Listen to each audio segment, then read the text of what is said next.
Ese wigeze ushyira video yawe kuri YouTube ugategereza views ugasanga nyuma y'amasaha menshi ifite 0 views, ifite 3 views, ifite 5 views cyangwa 10 views gusa, cyangwa ukabona umuntu ufite subscribers bake akurusha wowe, akurusha views ashyizeho video imwe gusa, ariko se wabonye wowe bigenda neza nk'uko wowe ubyifuza? Niba ibi bikubaho ntuhite utekereza ko YouTube yanga channel yawe, oya, hari ibintu byinshi bishobora gutuma channel yawe bidashobora gutuma channel yawe hari igihe ishobora kubona 0 views. Rero ngiye kukwereka ibyo bintu neza kubera ko hari ikibazo cyitwa impression zihagije cyangwa zidahagije abantu bakayibona ariko ntibayikande. Muri iyi video rero ndakwereka impamvu nyamukuru zituma YouTube videos zibona 0 views cyangwa views nke cyane cyane muri 2026. Cyane cyane ndakwereka uko wabikosora step by step muri YouTube Studio. Reka twinjire rero, tugiye kwinjira, reka twinjire muri YouTube Studio. Naje mbibereka impamvu ya mbere ni iyihe. Impamvu ya mbere ni video yawe ntabwo yabonye impression. Nicyo kibazo nababwiraga, video ntabwo yabonye impression. Nukuvuga ngo tugiye kwinjira rero, tugiye kubyinjiramo muri details kugira ngo mbigusobanurire neza.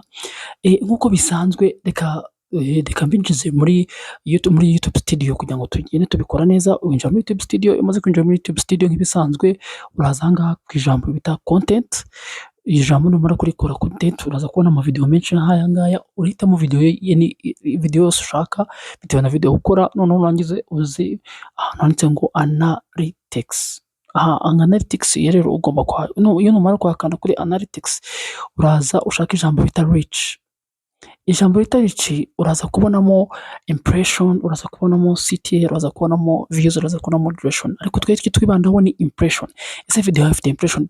Ino video yabonye impression y'ibihumbi 4600 igira CTR y'10%, 10.2%. Ibi ni ibintu mwabonye ko CTR iri munsi ya 4 niyo iba ya failinze. Murabona ko twabonye na views 808. Ibi rero ni ibintu bituma tugomba kwibaza tuti bigenda bite. Nuvuga ngo low impression equal automatically bad video. Nuvuga ngo impression itariye neza, idafata video neza equal ko video yawe nifatanye na video yawe ibikiri hasi rwose. Nukuvuga ngo rero hano urabona impression bivuze ko thumbnail yawe yerekana umuntu kuri YouTube. Urugero nka video yawe ifite impression 100 ikagira views 0, ikibazo gishobora kuba atari cyo. Tugeze rero ku mpamvu ya kabiri, title thumbnail ntibikurura click. Title na thumbnail ntibikurura click. Nukuvuga ngo impamvu ya kabiri nuvuga ngo tekereza ko YouTube yerekanye video yawe ku bantu 1000. Abantu 1000 bari kureba video yawe, ariko muri babana 1000 abantu 5 gusa nibo bayikandaho. Aha ushobora kuba ufite ikibazo cya click through rate, aricyo twita CTR. CTR kwereka percentage y'abantu bakanda kuri video nyuma yo kubona thumbnail yayo.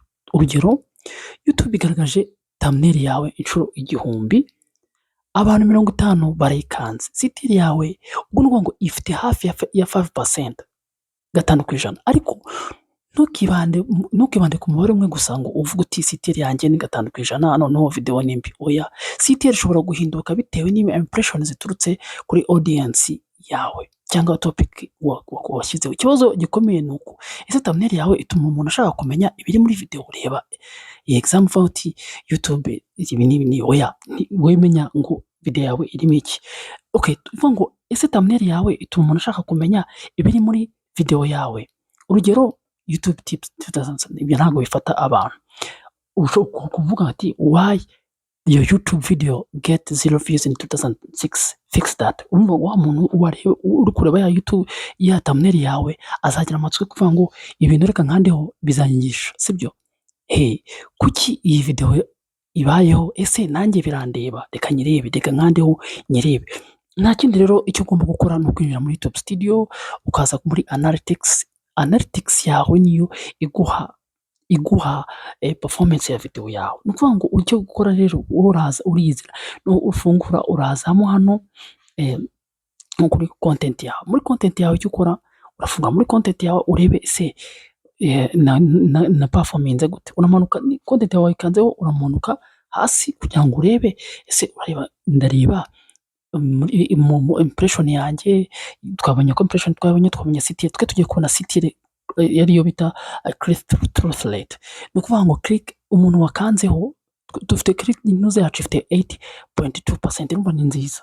Icyo gihe rero bizaba bimeze neza. Tugeze ku mpamvu ya gatatu, video ntigumana abayireba. Ahantu tuyitondere, aha ngaha video ntigumana abayireba.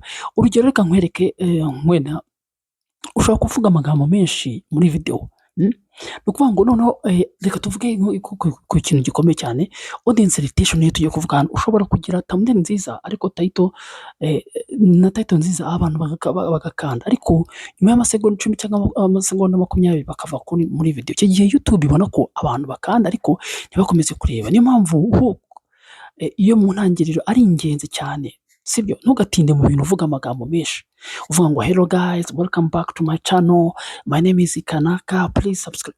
Ibyo ushobora kwivuga nyuma, kuko iyo ugiye gutinza abantu bashaka ikintu, ahubwo utangira ukoresheje ikibazo cyangwa promise. Urugero, niba video yawe zibona 0 views uyu munsi, ndakwereka ibintu 5 ushobora gukosora kugira ngo ubyine. Reka rero twinjira muri YouTube studio nk'ibisanzwe kugira ngo mbibereke. Nk'ibisanzwe ujya muri YouTube studio yawe. Hano iyo umaze kujya muri YouTube studio, uraza ukajya muri YouTube studio. Wamara kujya muri YouTube studio, ikintu cya mbere ukora, dashboard yacu irafunguze, uza hano muri content yawe imaze gufunguka, uraza ugashakamo any video washaka. Iyi video urayijyamo, numara kujya muri iyi video uraza urajya muri analytics y'iyi video, kuko turimo turashaka uburyo, ngiye kubereka uburyo twarebamo ku buryo abantu bacu orientation yacu cyangwa ya audience yacu. Turaza nk'ibisanzwe turajya muri engagement ni ngo niba abantu bacu bashije kutureba. Ni ukuvuga ngo icyo dukora niki, turamanuka hasi. Nitumanuka hasi tugiye kureba ngo ese iyi video yacu ya performance ite. Iyi video yacu audience retention uko mubibona, average duration yagize 8 iminota 8 n'amasegonda 20, kandi video yacu ari iminota 9. Urumva ko yara performance cyane. Average percentage yagize 84. Urabona ko 84% ni ikintu gikomeye kuri video yawe. Tumanze no kuri graph, urabona ko uburyo iyi graphic yacu yazamutse. Iki ni ikintu cyari gikomeye cyane cyatumye tugera kunoza kunsinza. Nuko naho impamvu ya kane, noneho tugeze topic yawe nta audience ihagije. Ahantu reka tuhagenda nene, topic yawe nta audience ihagije ifite. No kuvuga ngo topic yawe, hari igihe hari abantu bakora topic, hari abantu bakora topic yo abantu badashaka. Kora topic iyo abantu bashaka. Topic yawe igomba kuza ifite icyo igomba gukora. Niba ugiye gukora research, ugiye gukora research kuri topic yawe, ujya muri YouTube search ukandikamo ijambo, kuvuga ngo itonde ibintu ugiye gukora. Kuko niba ushaka kugira ngo urebe ibyo ugiye gukora, ugomba gushaka ikintu ukora abantu bareba cyane, ibyo abantu bitaho bareba, ibyo abantu batindaho bareba. Icyo nta kindi YouTube irabigufasha cyane, kuba wajya muri research ukaba wakwandikamo ijambo, igahita ikwereka keywords cyangwa amagambo ashakishwa n'abantu benshi. Ahantu rero tugomba kwitondera. Reka tubijyemo hafi. Ngo ujya muri studio ukandika ngo why your YouTube video get 0 views. Ni ukwera iki video zawe zigira views 0. Uvuga ngo ukimara kubyandikamo directly bahita bakwereka andi suggestion y'abantu. Iyi ngiyi ugomba kwitaho. Iyi topics n'abantu bari kuzireba cyane. Ibiguhaye suggestion yuko ikintu wakoraho. Niba ubikozeho gutyo biragufasha cyane kuba wagira kure. Niba bigufasha gutyo biragufasha kuba wakora ikiganiro cyawe n'abantu bakureba, kandi bakaba baguma ku bintu byawe babireba. Ni ibintu bizagushimisha, ni ibintu bizakugirira akamaro. Rero YouTube iradufasha, duha ibyo twakora byose. Tugeze rero ku mpamvu ya gatanu, ariyo ya nyuma. Ntugahite usiba video yawe. Ahangaha dukunda kugira ikibazo cyinshi cyane cy'abantu basiba amavideo yabo. Icara rero, niba ugiye gukora video yawe, ubanze uyanalize, uvuge se iyi video izafasha abantu, iyi video se izafasha mu buhe bwoko, iyi video abantu bazayakira gute. Uyicare, editing, ukore ikintu nkuko nkora mbibabwira. ukuvuga ngo noneho hari ikosa abantu benshi bakora video ukabona views nke nyuma y'amasaha make bagahita bavuga ngo YouTube yanjye video reka murabona nk'iyi graphic jya muri analytics yawe urebe se analytics yanjye ese abantu barayakira gute ese abantu barayibona gute urabona nk'aha ngaha abantu bari kureba urebe analytics yawe uvuga ngo se abantu bari kwakira topic yanjye gute. Analytics ni rwo rufunguzo rushobora gutuma ushobora kuba waguma kuri video yawe. Ikindi rero wakugomba kumenya ntukagure views fake, ntukagure aba subscribers fake subscribers, ntukoreshe clickbait itajyanye n'ibiri muri video. Sitira yawe itajyanye n'ibiri muri video. Icara rero uvuga uti ese ibintu nkora koko bijyanye n'ibyo ibintu mbese navuze biri no muri kuri thumbnail yanjye. Niba rero impressions zikiri ku site iri hasi banza utekereze thumbnail na title, niba abantu bakanda ariko bakava muri iyo video vuba ni ikibazo. Rero bihindure ukore ibintu witonze neza. Ikintu cya mbere ugomba kumenya, step ya mbere rwose ugomba kureba impression yawe, ukareba CTR yawe, ukanareba na title yawe. Ibyo bizagufasha kuba uzagera kuri video kandi ukazatsinda neza. Rero iyi video niyo gufashije kana subscribe kandi twandikira muri comment ati iyi video yaramfashije ngiye kugira icyo nkosora kugira ngo iyi zero views nzaye isezerere burundu. Rero ndakomeza kubashimira. Iyi ni MD Empire TV, turabagusaba gukora subscribe, gukora share mu biganiro kugira ngo tuze tukugezaho ukore kunzogera ujye ubona video y'ubutaha. Dusure rero niba utaha ciao ciao, turabakunda cyane cyane.